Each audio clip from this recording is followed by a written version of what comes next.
বন্ধুরা, আজ তোমাদের মাটির হাঁড়ি পাতিল বানিয়ে দেখাবো। প্রথমেই একটা হাঁড়ি বানিয়ে নিলাম, কারণ আমি ভাত খেতে খুব ভালোবাসি। ওই জন্য ভাতের হাঁড়ি হইলেই তো হবে না, শুধু ভাতের হাঁড়ির একটা ঢাকনও লাগবে। তাই জন্য একটা ঢাকনাও বানিয়ে নিলাম। প্রথম একটা মাটির ঠেলারে আঙুল দিয়া ঠিক কইরা, তারপর এখন বাজ দিয়া ফুটা করে ঢাকনা বানাইয়া নিলাম। হাঁড়ি তো হইল, এবার ভাত রাঁধুন কিসে, তাই একটা উনুনও বানিয়ে নিলাম। এখন মাটির পাহাড় তৈরি করে নিলাম। উরে বাবা রে, এ তো সেই পাহাড়। এই পাহাড়টারে ভালো করে লেপা পুষা এক হাত দিয়েই আমি উল্টাইয়া নিলাম। আমার কি শক্তি রে বাবা!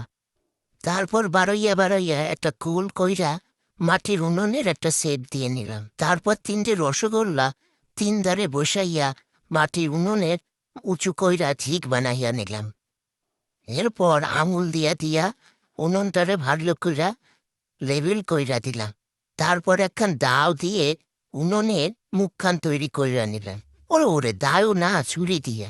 তারপর আঙুল দিয়াই ওইটারে ভালো করে চিত্র কইরা হাত দিয়ে একেবারে ল্যাপাইয়া উনান তৈরি কইরা নিলাম। উনানটা তো বানাইলাম, কিন্তু ভাত খাইমু কইটা? মাংস দিয়া ভাত খাওয়ার খুব ইচ্ছা হয়েছে, তাহার জন্য একটা কড়াই তৈরি কইরা নিলাম। আমার আবার মাংস দিয়ে ভাত খাইতে খুব ভালো লাগে। ভাই রে ভাই, কড়াই তো বানাইয়া নিলাম, হাঁড়িও বানাইয়া নিলাম, উনানও বানাইয়া নিলাম। তাহলে আমি এবার ভাতটা খামু কিসে? তার জন্যে কি আমি ভাত মাটিতে খাবো? তার জন্য একখান থালা বানিয়ে নিলাম।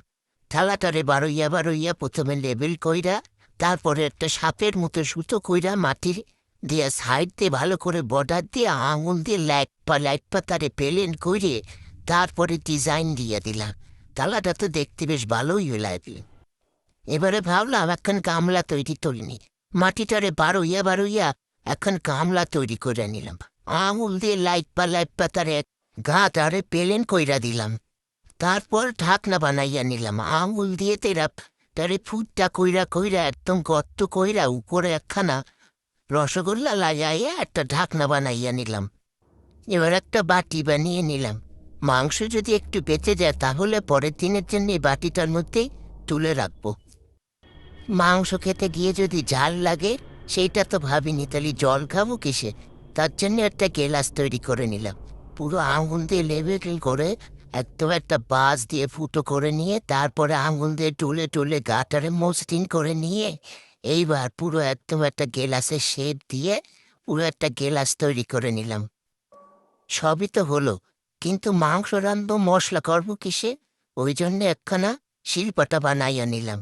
প্রথমে মাটিটারে থ্যাবড়ায় থ্যাবড়ায় করে নিয়ে, তারপর একখান বাজ দিয়ে ভালো করে লম্বা করে নিয়ে, চাকু দিয়ে সাইড দিয়ে কেটে আঙুল দিয়ে টুলে টুলে সেটারে পুরো মসৃণ করে এইবার একটা নুড়া বানাই নিলাম। পুরো গোল করে করে চাকার মতো রাউন্ড করে দিয়ে, তারপর একখান ঝাঁটার কাঠি দিয়ে সেই নুড়া সেট দিয়ে একেবারে সুন্দর করে আঁকাইয়া দিলাম। দেখতে বেশ ভালোই সুন্দর লাগতেছে। এই নুড়াতেই মশলা করব, দেখি কিরম মশলা হয়। সবই তো হলো, কিন্তু ভাত রান্না করব, তার জন্য তো হাতা লাগবে। হাতা না হলে কি করে হবে? ওই জন্য একখানা হাতাও তৈরি করে নিলাম। হাতাটারে ভালো কইরা তৈরি কইরা তারপর একখান খুন্তি তৈরি করিয়া নেব।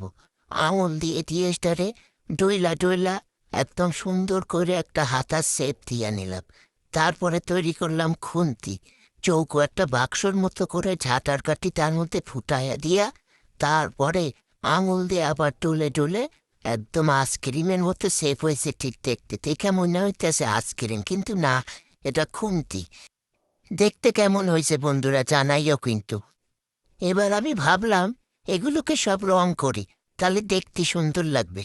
তার জন্যে আগে সব কটা খেলনা বাটিরে সাদা রং করে নিলাম, তাহলে রংটা ভালো ধরে।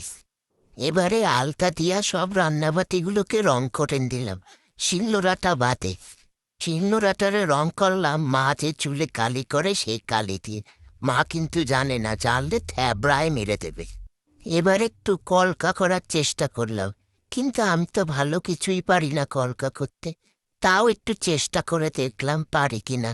একটু চুন নিয়ে সে তুলির আগায় লাগায়ে সেইটা দিয়ে কলকা করার চেষ্টা করলাম। কলকা তো কিছুই না, খালি ফোটা ফোটা ফোটা ফোটা দিয়েই চালাই দিলাম। থালাটার একটু সুন্দর করে আঁকার চেষ্টা করলাম, একটু বরফি বরফি ডিজাইন দেওয়ার চেষ্টা করলাম। মাঝখানটা ফাঁকা লাগছে বলে একটা ফুল এঁকে দিলাম, দেখতে তাহলে ভালো লাগবে। সবকচিতেই যখন কগলকা করলাম, গেলাস, বাটি, উনুন, হাতা, খুন্তি, এ কটা আর বাদ যাবে কেন? তাই যেরম পারি সেরম একটু ডিজাইন করে নিলাম, চুন দিয়ে আর তুলি দিয়ে। কড়াইটারেও করে নিলাম, ওই ফোটা ফোটা, আর কিছুই না। এছাড়া আমি কিছুই আর পারি না। হাতা খুন্তিতেও ফুল আঁকাইয়া দিলাম, খুন্তিতে ফুল না, খুন্তিতে একটুখানি অন্য ডিজাইন দেওয়ার চেষ্টা করলাম। এবার উনুনটা আঁকাইয়া নিলাম, যতগুলো জিনিস আঁকাইছি সবতে উনুনের আঁকানোটাই আমার ভালো লাগছে। জানি না আমি কিরম করে এটা আঁকলাম, বেশ ভালোই দেখাইতেছে। তোমাদের যদি তাহলে আমারে জানাইও, আর একখান লাইক কইরা দিয়েছে। টাটা।